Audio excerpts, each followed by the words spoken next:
Додека некои граѓани се уште се двоумат за прва доза или целосно се против вакцинација, денес во пунктовите почна да се дава и трета доза. А таму сликата е поразлична од почетокот на вакцинацијата. Ги нема тие редици на влезовите. Но уште рано наутро веќе се вакцинирани неколку лица по трет пат, со што и официјално започна овој нов момент во имунизацијата на населението. За сега неколку категории на граѓани може да се јават на трета доза. Лица над 60 годишна возраст, лица со ослабнат имунитет поради некоја болест и медицински работници. Сите со лична документација доаѓаат, нема потреба од закажување, нема термини. Значи во било кое време на овој пункт тука кај нас од 8 до 18 часот е отворено. Сепак не сите граѓани се согласни со одлуката на надлежните за трета доза вакцина, а дел се и во дилема.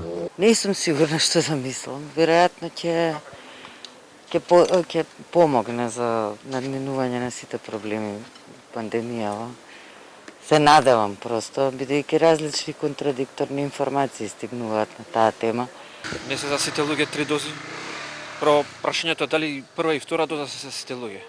Че секој човек е различен организам, не се сите организми исти. А нели викаат 2 доста се, што се трета? Наредно лето, 4-та, 5-та ќе бара, доста се 2.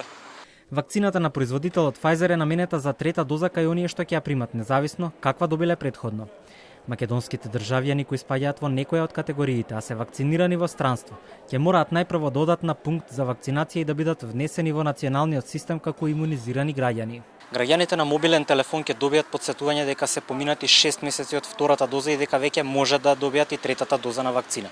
Истата ќе може да ја добијат и граѓаните вакцинирани со првите 2 дози во странство.